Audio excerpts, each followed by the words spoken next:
बच्चों ये है हमारा लेक्चर 210 और हम कर रहे थे आपका चैप्टर सिविक्स में वर्किंग ऑफ इंस्टीट्यूशंस। कल हमने प्रेसिडेंट के बारे में डिस्कस किया था। हमने कल प्रेसिडेंट के बहुत सारे फंक्शंस भी पढ़े थे। हमने पढ़ा था कि भाई उसका सबसे इम्पोर्टेंट काम है अपॉइंटमेंट करना प्राइम मिनिस्टर का। फिर हमने पढ़ा था कि प्रेसिडेंट सुप्रीम कमांडर है डिफेंस फोर्सेस के। फिर हमने पढ़ा था कि भाई वो अपॉइंट करते हैं चीफ जस्टिस ऑफ इंडिया, जजेस of supreme court, high courts. तो इस तरह से प्रेसिडेंट एक ऑलराउंडर पोजीशन है।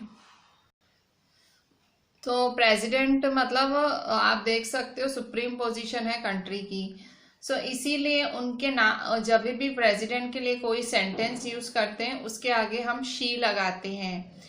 एक्चुअली इनकी तुलना एक वुमन से की गई है। औरतें होती हैं, औरतें अपने आप में सक्षम होती हैं। औरतें घर चलाने का भी उतना दमखम रखती हैं जितना वो बाहर मैनेज कर सकती हैं। आपने बहुत औरतें देखी होंगी जो बहुत ही अच्छे से घर भी मैनेज करती हैं, बाहर भी मैनेज करती हैं। इवन कई औरतें तो काफ़ी मतलब अपना नाम ऊंचाइयों पे पहुंचाती हैं। सो इस तरह से जैसे एक औरत ऑलराउंडर है, सो इसीलिए प्रेसिडेंट के लिए शी यूज़ किया जाता है क्योंकि प्रेसिडेंट का भी कुछ ऐसा ही है। सो इसीलिए आप प्रेसिडेंट के जब भी सेंटेंसेस देखते हो तो शी देखते हो, ठीक है। So as a comparison to woman है कि जैसे वुमन के ऊपर इतनी सारी ढेर सारी रिस्पॉन्सिबिलिटीज़ हैं, वैसे ही एक प्रेसिडेंट के ऊपर भी बहुत सारी रिस्पॉन्सिबिलिटीज़ हैं। सो नाउ हम आ जाते हैं आज के हमारे टॉपिक पे, जो कि है page number 69, lecture 210, the judiciary. So the judiciary, तो देखो एक बारी फिर से हम वो ऑफिस मेमोरेंडम वाली स्टोरी पे जाते हैं। ऑफिस मेमोरेंडम वाली स्टोरी जब चैप्टर चालू हुआ था तब हमने देखी थी। सो हमने क्या देखा था कि अगर वो स्टोरी एकदम एंड हो जाती अच्छे से, जैसे कि वहां पे सुप्रीम कोर्ट ने वर्डिक्ट दिया था, मतलब आपने देखा था कि भाई वो जो ऑफिस मेमोरेंडम लॉ बना और फिर लोगों ने उसे चैलेंज किया कि नहीं ये लॉ नहीं होना चाहिए, कि इस तरह से 27% रिजर्वेशन नहीं होनी चाहिए, तो बैकवर्ड क्लासेस के लिए नहीं होनी चाहिए। तो क्या होता, तो अगर सुप्रीम कोर्ट नहीं होती तो क्या होता, मतलब सुप्रीम कोर्ट थी, सुप्रीम कोर्ट ने फैसला सुनाया, सब सही हो गया। पर सपोज करो कि उस स्टोरी में सुप्रीम कोर्ट नहीं होती तो क्या होता। अगर सुप्रीम कोर्ट नहीं होती, या अगर सुप्रीम कोर्ट होती पर उसके पास कोई पावर ही नहीं होता, अगर सुप्रीम कोर्ट के पास पावर होता पर सुप्रीम कोर्ट पे कोई विश्वास ही नहीं करता, और अगर सुप्रीम कोर्ट सही फैसला भी सुनाती वो लोग उसको एक्सेप्ट ही नहीं करते तो क्या होता, ठीक है। ये सारी चीजें, ये मैं सवाल पूछ रही हूँ आपको जुडिशरी समझाने के लिए, मतलब जुडिशरी का कितना महत्व का रोल है मैं आपको वो बताना चाह रही हूँ। वो जो ऑफिस मेमोरेंडम वाली स्टोरी है जो कि लेक्चर स्टार्ट में चालू हुई थी, तो आपने देखा था कि भाई सुप्रीम कोर्ट ने फैसला सुनाया और सबको मानना ही पड़ा। लोग खिलाफ थे तो भी मानना पड़ा। पर अगर सुप्रीम कोर्ट का वो वैल्यू नहीं होता, वो पावर नहीं होता और सुप्रीम कोर्ट ने फैसला सुनाया तो कोई नहीं मानता।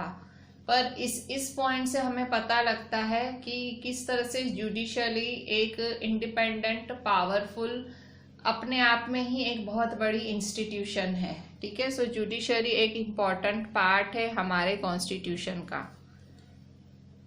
इंडिया की जुडिशरी बहुत ज़्यादा इंडिपेंडेंट है, पावरफुल है। डेमोक्रेसीज में इंडिया की जुडिशरी का बहुत ज़्यादा नाम है। पर यूएस में ऐसा नहीं है। देखो यूएस में क्या होता है, ये देखो यूएस के बारे में लिखा हुआ है कि यूएस में ये बहुत कॉमन है कि जजेस नॉमिनेट किए जाते हैं।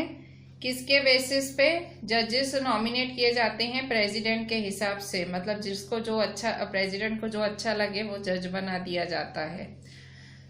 ये बहुत गलत बात है, जबकि इंडिया में ऐसा कुछ नहीं होता है। सो 2005 में यूएस में जब प्रेसिडेंट बुश मतलब जब वो प्रेसिडेंट थे और सुप्रीम कोर्ट का नॉमिनेशन चल रहा था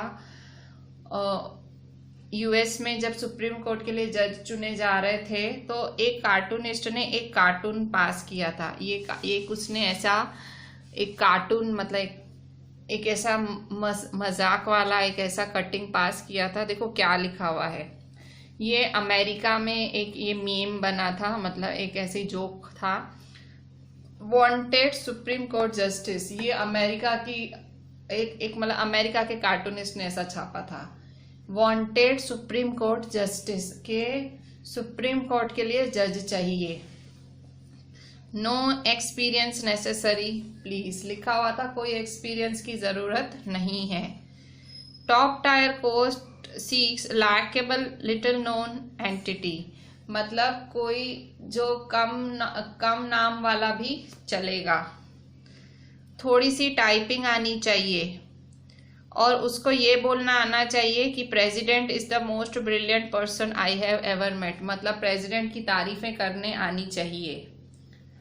all outsiders need not apply, कोई भी बाहर वाला अप्लाई ना करे। अब ये मतलब उस कार्टूनिस्ट ने ये एक व्यंग किया है अमेरिकन जुडिशरी पे। अब क्योंकि अमेरिका की जुडिशरी में प्रेसिडेंट चूज करता है, उसको जो चाहिए हो वो उसको सुप्रीम कोर्ट का जज बना देता है। तो यहाँ एक मजाक के तौर पे किसी राइटर ने, किसी कार्टूनिस्ट ने ऐसा लिखा है, ठीक है। तो इस आप देख सकते हो कि अमेरिका की जुडिशरी भी क्वेश्चनेबल है। सो इसीलिए this is why an independent and powerful judiciary is considered essential for democracies. So democracy, जो भी डेमोक्रेसी है, जो भी कंट्री है जो कि लोगों द्वारा, लोगों के लिए, लोगों से चलती है, वो कंट्रीज में जुडिशरी बहुत ही स्ट्रांग और पावरफुल होनी चाहिए। All the courts at different levels in a country put together are called judiciary. जो सारे कोर्ट्स हैं उनको साथ में मिलके जुडिशरी कहा जाता है। सो सबसे पहले जुडिशरी की डेफिनेशन देखेंगे। All the courts at different levels in a country put together are called judiciary. The Indian judiciary consists of a Supreme Court for the entire nation, high courts in the states, district courts and the courts at local level. जो Indian judiciary है, so Indian judiciary में क्या क्या होता है। Indian judiciary consist of supreme court for the entire nation. Indian judiciary में supreme court होता है पूरे देश के लिए, हाई कोर्ट होता है स्टेट्स के लिए, डिस्ट्रिक्ट कोर्ट होता है in the court at local level, ठीक है। सो इंडियन जुडिशरी क्या क्या कंसिस्ट करती है, सुप्रीम कोर्ट, फिर हाई कोर्ट, डिस्ट्रिक्ट कोर्ट और कोर्ट्स एट लोकल लेवल। तो कोई पूछे कि इंडियन जुडिशरी क्या क्या कंसिस्ट करती है, सो पूरे देश के लिए सुप्रीम कोर्ट, स्टेट्स के लिए हाई कोर्ट और district courts and the courts at local level, ठीक है। India has an integrated judiciary. Integrated का मतलब क्या, इंटीग्रेटेड मतलब एक दूसरे से जुड़ी हुई होती हैं। It means the Supreme Court controls the judicial administration in the country. Its decisions are binding on other courts of the country. It can take up any dispute. देखो इंटीग्रेटेड मतलब सुप्रीम कोर्ट, आपने देखा supreme court पूरे देश के लिए होती है, तो इसका मतलब है सुप्रीम कोर्ट का फैसला सर्वोपरि होता है। सर्वोपरि मतलब सबको मानना पड़ता है। सो जो it means supreme court, so India has an integrated judiciary. It means Supreme Court controls the judicial administration in the country. Its decisions are binding on other courts of the country. जो भी supreme court फैसला सुनाती है, सारे courts को वो फैसला मानना ही पड़ेगा। It can take up any dispute, मतलब कोई भी किसी भी तरह का झगड़ा सुप्रीम कोर्ट में लेके जाया जा सकता है। कैसा कैसा झगड़ा ले जा सकते हैं सुप्रीम कोर्ट में, between citizens of the country. Suppose citizens में कोई झगड़ा है, वो सुप्रीम कोर्ट जा सकते हैं। Suppose between citizens and government, किसी को गवर्नमेंट से प्रॉब्लम है, किसी सिटीजन को अगर गवर्नमेंट से प्रॉब्लम है तो वो भी सुप्रीम कोर्ट जा सकता है। बिटवीन टू और मोर स्टेट गवर्नमेंट, सपोज दो स्टेट्स में प्रॉब्लम है भाई, गुजरात एमपी या गुजरात महाराष्ट्र या किसी में भी किन्हीं दो स्टेट्स में प्रॉब्लम है, वो भी सुप्रीम कोर्ट जा सकती हैं। Between governments at the union and state level, governments के बीच में प्रॉब्लम हो भाई, यूनियन लेवल पे, देश के लेवल पे गवर्नमेंट है, स्टेट लेवल पे गवर्नमेंट है, उनमें प्रॉब्लम है तो वो भी सुप्रीम कोर्ट जा सकते हैं। सो कोई भी सुप्रीम कोर्ट जा सकता है। It is the highest court of appeal in civil and criminal cases, supreme court सबसे हाईएस्ट कोर्ट है सिविल और क्रिमिनल केसेस में। It can hear appeals against the decisions of high courts, अगर किसी को हाई कोर्ट का decision मान्य नहीं है, सपोज कोई हाई कोर्ट में गया, सो हाई कोर्ट का डिसीजन किसी को एक्सेप्टेबल नहीं है, सो वो सुप्रीम कोर्ट जा सकता है। ठीक है, so it can hear appeals against the decision of the high courts.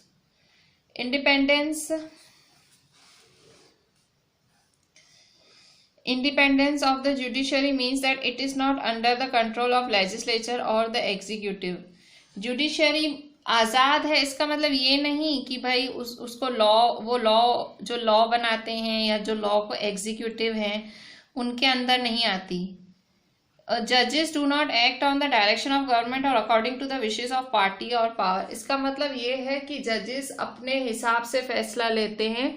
जजेस ना गवर्नमेंट को देखते हैं ना किसी बड़ी पोजीशन वाले आदमी को देखते हैं, जजेस अपने हिसाब से न्याय को देखते हैं।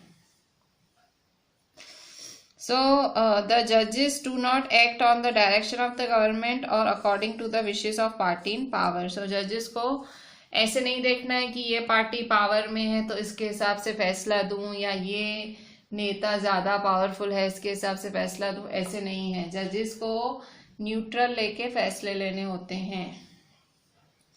That is why all modern democracies have courts that are independent of the legislature and executive.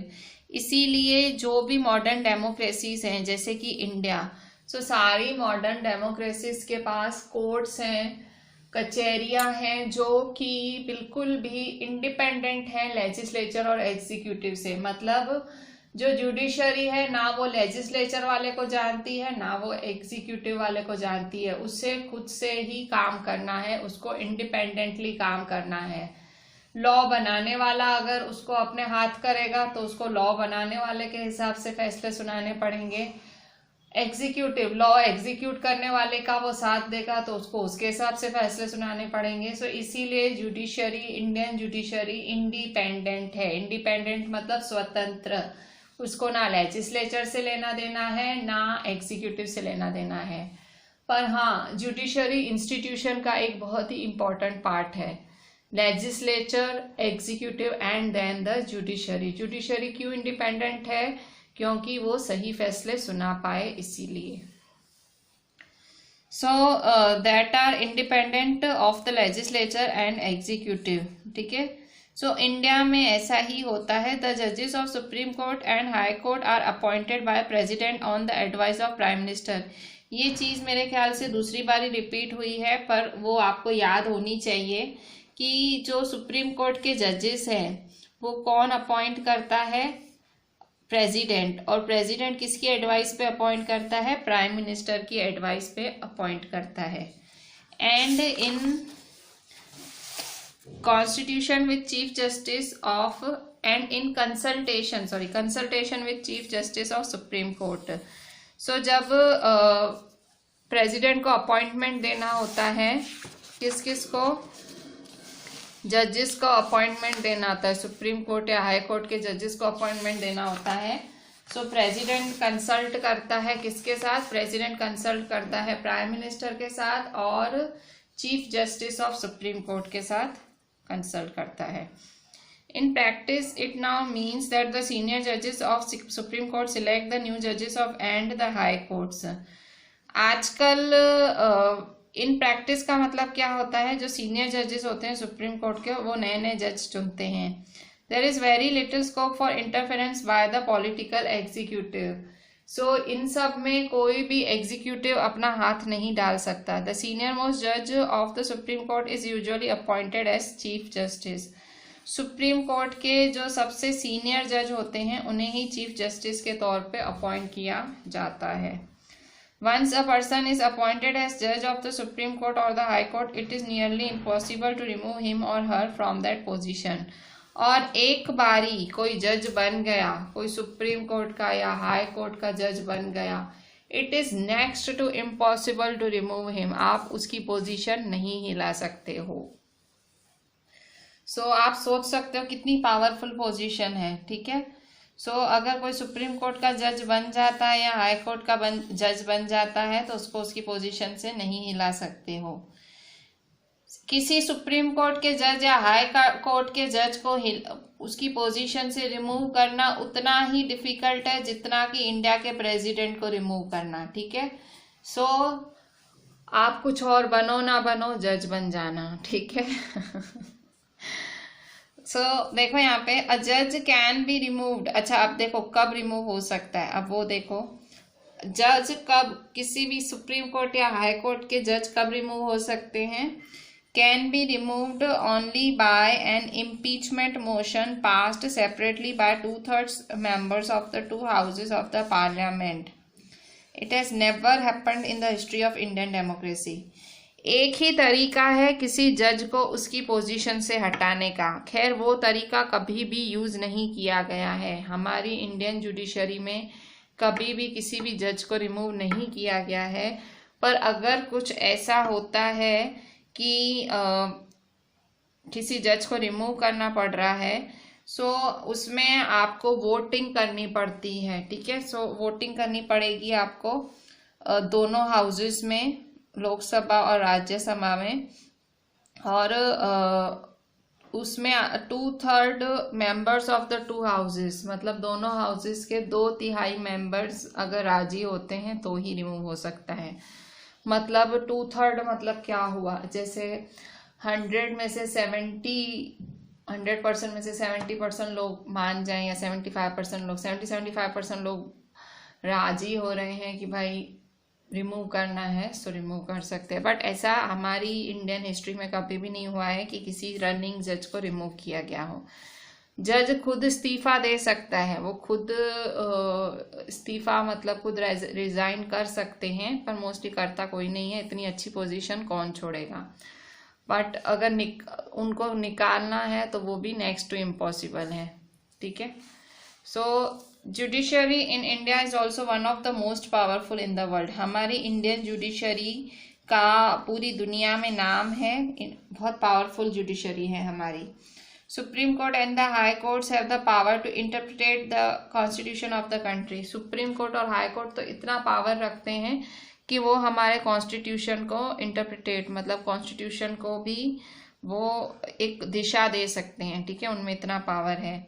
They can declare invalid any law of legislature or the actions of the executive, whether at the union level or the state level, if they find such a law. अब आप supreme court और high court के power देखो, क्या power है। पहले तो उनका कॉन्स्टिट्यूशन पे भी पूरा हाथ है, ठीक है।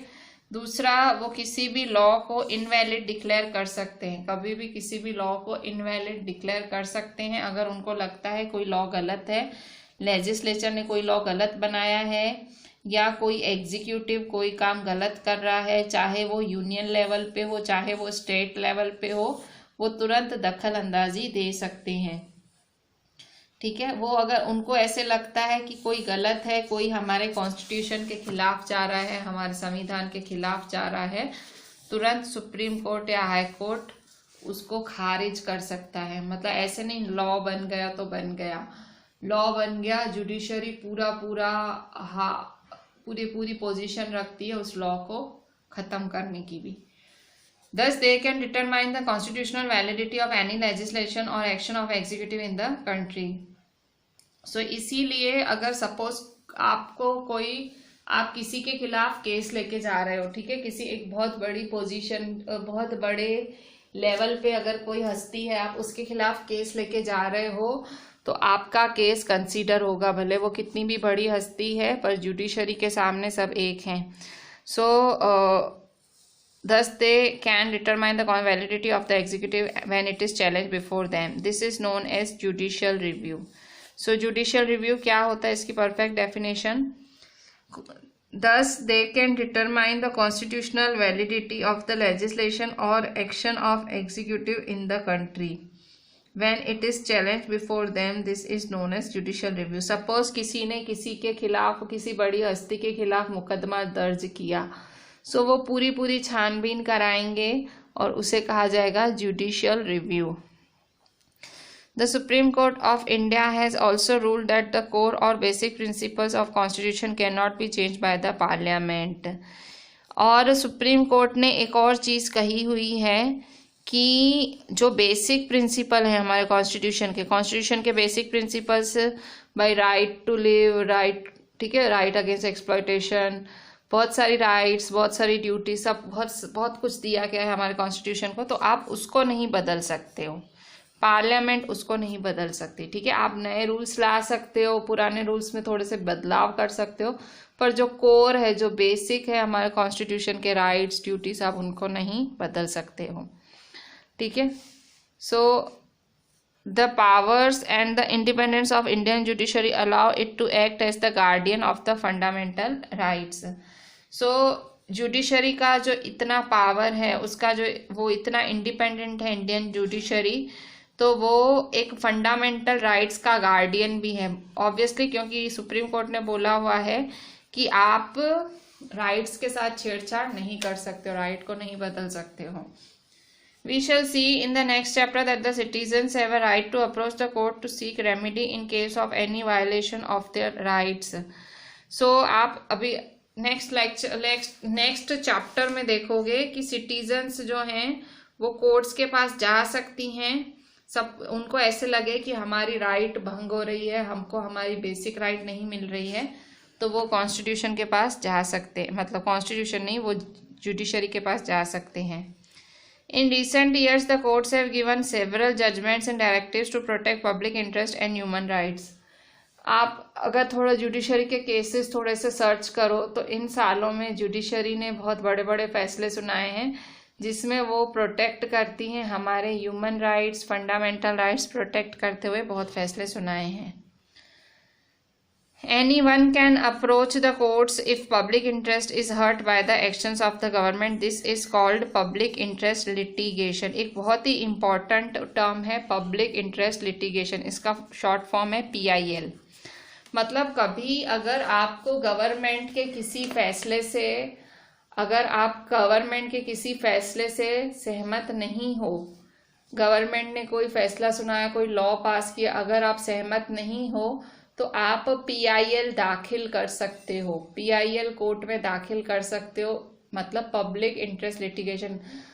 सपोज कि सरकार ने कोई फैसला सुनाया और आपको लग रहा है ये फैसला जो हम सिटीजन्स हैं वो हमारे हक में नहीं है, तो भले आप कोई भी हो, आप चाहे एक बहुत बड़े ऑफिसर हो, आप एक छोटे से रिक्शा वाले हो, आप खुद वकील हो या कोई भी हो, आप चैलेंज कर सकते हो गवर्नमेंट को, आप PIL दाखिल कर सकते हो. The courts intervene to prevent the misuse of government's power to make decision. जो कोर्ट्स हैं, कोर्ट्स कोशिश करती हैं कि जो गवर्नमेंट पावर में है वो अपने पावर का गलत फायदा ना उठाए. They check malpractices on the part of public officials. वो ये भी देखते रहते हैं कि कोई घूसखोरी ना चलती हो, करप्शन ना चलता हो या कोई गलत काम ना चलता हो, पब्लिक ऑफिसर्स कोई गलत काम ना कर रहे हों. That is why the judiciary enjoys a high level of confidence among the people. और यही कारण है कि जुडिशरी को एक बहुत ज़्यादा मान है, एक बहुत ज़्यादा रिस्पेक्ट है लोगों में. ठीक है, सो इंडियन जुडिशरी की इतनी ज़्यादा रिस्पेक्ट, इतना ज़्यादा मान क्यों है लोगों में? क्योंकि मतलब वो लोगों के, मतलब वो इंटरफेयर करते हैं, कभी कोई गलत फैसले हैं, कभी कुछ हैं, हर चीज़ में वो इंटरफेयर करते हैं, इसलिए उनके इतने ज़्यादा मान हैं. ठीक है, सो यहाँ पे नीचे पेज नंबर 70 पे एक फोटो है. सो इस फोटो में दो बहुत बड़े महान आदमी खड़े हुए हैं। एक है श्री जस्टिस JS खेहर, ये जस्टिस JS खेहर है, और ये हैं रामनाथ कोविंद हैं, जो ये हैं chief justice of India JS Khehar, chief justice of India JS Khehar. वो क्या कर रहे हैं, वो the chief justice of India Shri justice JS Khehar administering the oath of office of president of India to Shri Ramnath Kovind, वो श्री रामनाथ कोविंद को शपथ दिला रहे हैं, ठीक है, पार्लियामेंट में नई दिल्ली में 25 जुलाई 2017 में, ठीक है। सो आप यहाँ देखो JS खेहर और इंडियन प्रेसिडेंट दोनों देखो साथ में खड़े हैं। मतलब बताने का, बोलने का मेरा जो पर्पस है वो यही है। ये हैं chief justice of India supreme court, ये हैं हमारे प्रेसिडेंट, दोनों देखो साथ खड़े, मतलब दोनों का बहुत ज़्यादा मान है हमारे इंडियन कॉन्स्टिट्यूशन में, ठीक है। So with this I am ending this very interesting chapter. इसमें आपने लेजिस्लेचर के बारे में पढ़ा, आपने एग्जीक्यूटिव के बारे में पढ़ा, एंड आपने जुडिशरी के बारे में भी पढ़ा, ठीक है। सो चैप्टर तो हमने किया, अब इसके कुछ इम्पोर्टेंट जो टर्म्स हैं, ग्लॉसरी है, वो भी डिस्कस करेंगे, एंड आपको ये ग्लॉसरी लिखनी पड़ेगी, ठीक है। सो पेज नंबर 71 पे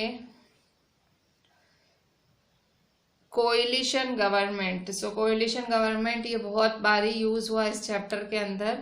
सो कोएलिशन गवर्नमेंट क्या है, government formed by an alliance, alliance का मतलब गठबंधन, मतलब कॉम्बिनेशन। सो एलियंस ऑफ 2 और मोर पॉलिटिकल पार्टीज, जब 2 या उससे ज्यादा पॉलिटिकल पार्टीज जुड़ जाती हैं, usually when no single party enjoys majority support of the members in a legislature.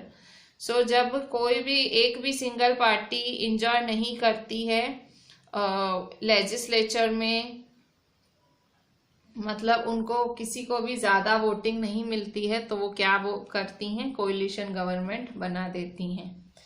Next है एग्जीक्यूटिव। सो एग्जीक्यूटिव क्या है, a body of persons having authority to initiate major policies, make decisions and implement them on the basis of constitution and laws of the country. So executive कौन है, ये वो लोग हैं जो जिनको पूरी पूरी अथॉरिटी होती है बड़ी बड़ी पॉलिसीज चालू कराने की, डिसीशंस लेने की और उसे लागू करने की कॉन्स्टिट्यूशन के हिसाब से, और वो कंट्री के लॉ को भी लागू कराते हैं। Then government, government a set of institutions that have the power to make, implement and interpret laws so as to ensure an orderly life. In its broad sense, government administers and supervises over citizens and resources of a country. Government क्या है, government एक set of institutions हैं। Government मतलब एक institution का एक मतलब एक पूरा एक इंस्टीट्यूशन है, बहुत सारे इंस्टीट्यूशंस का एक सेट है जो कि पावर रखता है लॉज को बनाने का, उन्हें इम्प्लीमेंट कराने का और उन्हें इंटरप्रिटेट मतलब उन्हें अच्छे से लागू कराने का, जैसे कि एक व्यवस्थित लाइफ बनी रहे सिटीजन्स की। अगर आप शॉर्ट में बोलना चाहते हो, government administers and supervises over citizens and resources of a country. So government एक शासन करती है, गवर्नमेंट एक सुपरविजन करती है लोगों के ऊपर, सिटीजन्स के ऊपर, एंड पूरी कंट्री की एक एक चीज के ऊपर वो एडमिनिस्ट्रेशन भी करती है और सुपरविजन भी करती है। जुडिशरी क्या है, so judiciary an institution empowered to administer justice and provide a mechanism for the resolution of legal disputes. Judiciary एक इंस्टीट्यूशन है जिसको पावर है जस्टिस देने का, एंड प्रोवाइड अ मैकेनिज्म, और रास्ता दिखाने का, अगर कोई लीगल डिस्प्यूट्स हैं, अगर कोई कानूनी लड़ाई है, सो वो रिजॉल्व कराती है। All the courts in the country are collectively referred to as judiciary. सारे courts, high court, supreme court, local court, सारे कोर्ट्स जितने भी कंट्री में हैं हमारी, उन्हें जुडिशरी कहा जाता है।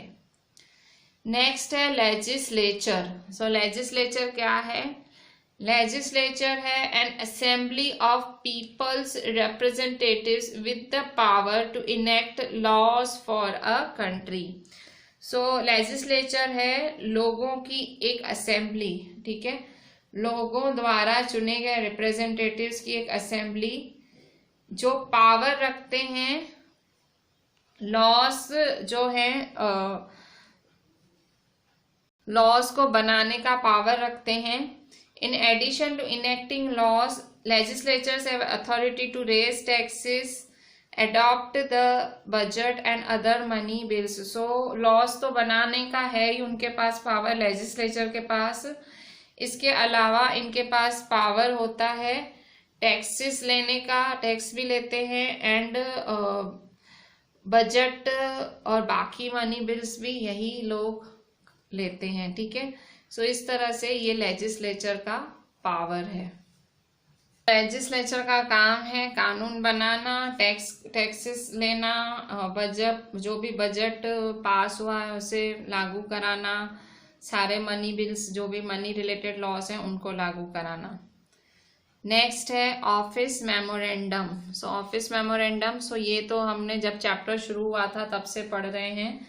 सो office memorandum, a communication issued by an appropriate authority stating the policy और decision of the government. Office memorandum एक कम्युनिकेशन मतलब एक कागज है जो कि इशू करती है। कौन इशू करती है? कोई भी बड़ी अथॉरिटी, ठीक है, ऑब्वियसली बड़ी लेवल के लोग, हाई लेवल के लोग इशू करते हैं, जो कि उसमें लिखा हुआ होता है कि क्या डिसीजन लिया गया है, क्या पॉलिसी बनानी है गवर्नमेंट द्वारा। पॉलिटिकल इंस्टीट्यूशन का मतलब अ set of procedures for regulating the conduct of government and political life in the country. Political institution क्या है? सारे procedures for regulating the conduct of government, मतलब जिसमें गवर्नमेंट का एक जो गवर्नमेंट सही रास्ते पे बनी रहे, वो सारे procedures, and political life in the country, भाई सब सही रहे। पॉलिटिकल इंस्टीट्यूशंस क्यों हैं? So a set of procedures, political institutions क्या हैं? एक प्रोसीजर्स हैं, ये सारे क्या हैं? प्रोसीजर्स हैं, ताकि गवर्नमेंट सही से चलती रहे और हमारी कंट्री में पॉलिटिकल लाइफ सही से चलती रहे। सो पॉलिटिकल इंस्टीट्यूशंस एक वही पूरा सेट है, ठीक है, एक तरह से सेट है किसका? गवर्नमेंट का और पॉलिटिक्स का। Reservations, a policy that declares some position in the government, employment and educational institutions reserved for people and communities who have been discriminated against, are disadvantaged and backward. So reservations क्या है? Reservation एक policy है जो declare करती है कोई positions government employment में, मतलब आपको सीधा सीधा एम्प्लॉयमेंट देती है। रिजर्वेशन पॉलिसी है जो कि आपको सीधा सीधा एम्प्लॉयमेंट देती है किसी भी गवर्नमेंट संस्था में, किसी भी एजुकेशनल इंस्टीट्यूशन में, और रिजर्व्ड वर्ड यूज किया जाता है किनके लिए? ये उन लोगों के लिए या उन कम्युनिटीज के लिए रिजर्वेशन होती है जिनके साथ भेदभाव किया जाता है, डिस्क्रिमिनेशन किया जाता है, या जो डिसएडवांटेज्ड है, मतलब जिनको किसी भी तरह का कोई भी फायदा नहीं है और बैकवर्ड है, ठीक है। सो रिजर्वेशंस क्या है?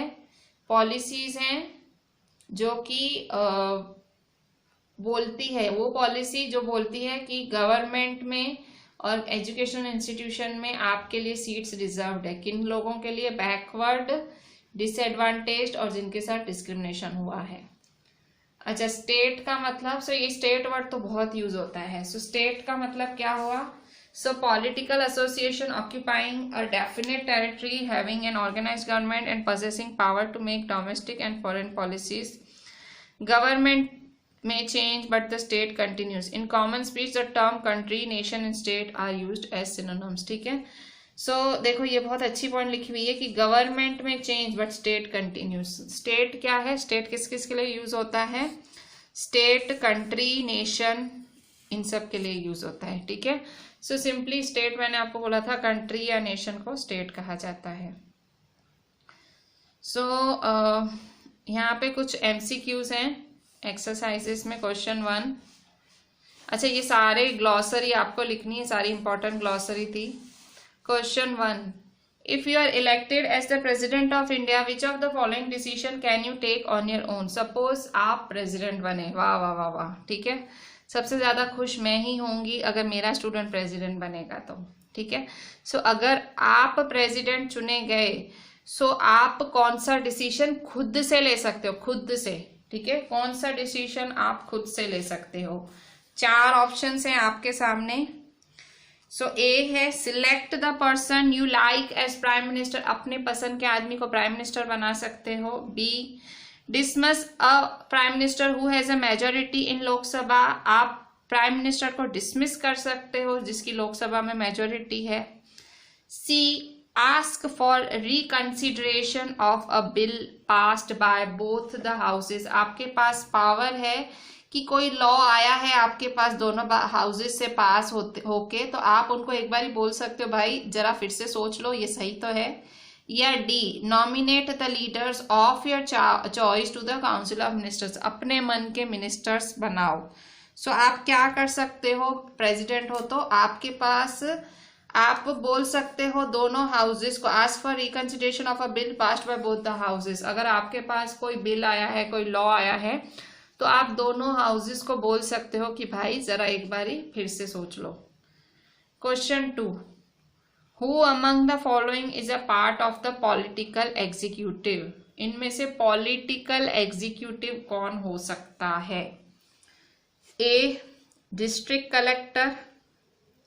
सो डिस्ट्रिक्ट कलेक्टर तो नहीं होगा, क्यों? क्योंकि मैंने आपको बोला था आईएएस, आईपीएस, ये सारे आईएफएस, ये सारे एग्जीक्यूटिव्स, परमानेंट एग्जीक्यूटिव्स होते, पॉलिटिकल नहीं। सो डिस्ट्रिक्ट कलेक्टर तो नहीं होगा।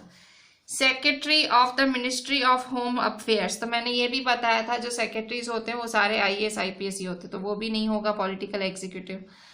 होम मिनिस्टर, तो ऑब्वियसली होम मिनिस्टर वो एक मिनिस्ट्री है, so yes home minister is a political executive. Director of general of police, DGP भी नहीं होगा, क्यों? क्योंकि वो भी एक परमानेंट एग्जीक्यूटिव है। ठीक है, question 3, which of the following statements about the judiciary is false? इनमें से जुडिशरी को लेके कौन सा स्टेटमेंट गलत है? अब आप बोलो इनमें से कौन सा स्टेटमेंट गलत है। A every law passed by parliament needs approval of supreme court, कि पार्लियामेंट में जो भी लॉ पास होता है उसको सुप्रीम कोर्ट से अप्रूवल लेना पड़ता है। ये बिल्कुल गलत है। लॉ पास होता है उसको वो सुप्रीम कोर्ट के पास क्यों जाएगा अप्रूवल लेने? सो ये सबसे बड़ी गलत चीज है। बी वाली चीज, judiciary can strike down a law if it goes against the spirit of the constitution, judiciary किसी भी लॉ को उधेड़ सकती है अगर वो कॉन्स्टिट्यूशन की सोच के खिलाफ जा रहा है। तो बिल्कुल सही बात है, अगर कॉन्स्टिट्यूशन के खिलाफ कोई लॉ है तो जुडिशरी इंटरफेयर कर सकती है, पर बनने में जुडिशरी का कोई हाथ नहीं होता है। जुडिशरी बिल्कुल अलग है। Judiciary is independent of the executive, ये भी बहुत सही बात है कि जुडिशरी बिल्कुल अलग है। D any citizen can approach the courts if her rights are violated, अगर किसी को लग रहा है कि मेरी राइट का हनन हुआ है, मेरी जो राइट्स हैं, जो मेरे अधिकार हैं उनका हनन हुआ है, सो वो अप्रोच कर सकता है कोर्ट को। सो एवरी लॉ पास्ड, ये वाला गलत चीज है। वो बोल रहा है फॉल्स क्या है, सो ये वाला फॉल्स है। ठीक है, सो ये एक एमसीक्यू टाइप थे क्वेश्चंस। ठीक है, अब क्वेश्चन 4 भी एक एमसीक्यू है, वो भी देख लेते हैं। Which of the following institutions can make changes to an existing law of the country. अगर कोई लॉ चल रहा है, सो इन चारों में से कौन किसी लॉ में बदलाव ला सकता है? लॉ में बदलाव कौन ला सकता है? So A supreme court, B president, C prime minister, D parliament. किसी लॉ में बदलाव लाने का अधिकार किसके पास है? सो कोई भी लॉ अगर चल रहा है और कोई लॉ में बदलाव लाने हैं तो किसके पास है? इन चारों में से कौन सी इंस्टीट्यूशन काम करेगी? पार्लियामेंट। पार्लियामेंट कोई भी लॉ में बदलाव कर सकती है। Match the ministry with the news that the ministry में हैव रिलीज्ड। सो ये 5 न्यूज हैं, ये 5 न्यूज के नाम हैं और सामने मिनिस्ट्री है। बताओ कौन सी मिनिस्ट्री कौन सी न्यूज रिलीज करती है? A new policy is being made to increase the jute exports from the country. Jute का एक्सपोर्ट के लिए नई पॉलिसी बनानी है कि भाई जिससे उसका इंक्रीज हो, मतलब जूट का एक्सपोर्ट देश में बढ़े। तो कौन सी मिनिस्ट्री ये खबर आउट करेगी? सो ये एक्सपोर्ट जो है ये बिजनेस के लगते बात है। So ministry of commerce and industry ये न्यूज आउट करेगी। B telephone services will be made more accessible to rural areas. ऐसी न्यूज देनी है कि भाई जो टेलीफोन सर्विस हैं वो अब गांव में अच्छे से उपलब्ध कराई जाएंगी। सो ये वाली न्यूज कौन सी मिनिस्ट्री देगी? सो ये वाली न्यूज देगी obviously ministry of communication and IT. ठीक है, फोन से संबंधित बात है तो IT. C price of rice and wheat sold under the PDS will go down. PDS का मतलब वो राशन, ठीक है। सो गेहूं और चावल के दाम गिरेंगे। सो ये कौन न्यूज आउट करेगा? सो सीधी सीधी इसमें तो देखने की भी बात नहीं है। Ministry of agriculture, food and public distribution. C a pulse polio campaign will be launched. Polio की कैंपेन लॉन्च होगी। सो ये वाली न्यूज कौन अनाउंस करेगी? सो ये न्यूज अनाउंस करेगी ministry of health. The allowances of the soldiers posted on high altitudes will be increased. जो soldiers जितना ज्यादा एल्टीट्यूड्स पे देश की सेवा करेंगे, जितनी ज्यादा माउंटेन्स पहाड़ियों पे वो जाके रहेंगे, उतना ज्यादा उनको पैसा मिलेगा। ये कौन अनाउंसमेंट करेगा? Ministry of defence. डिफेंस का मतलब जो देश की सुरक्षा के लिए मिनिस्ट्री बनाई जाती है वो, ठीक है। So with this I am ending my today's lecture. बहुत ही इंटरेस्टिंग चैप्टर था। Just read the entire chapter and जो लिखने बोला था just write them and WhatsApp me. Thank you.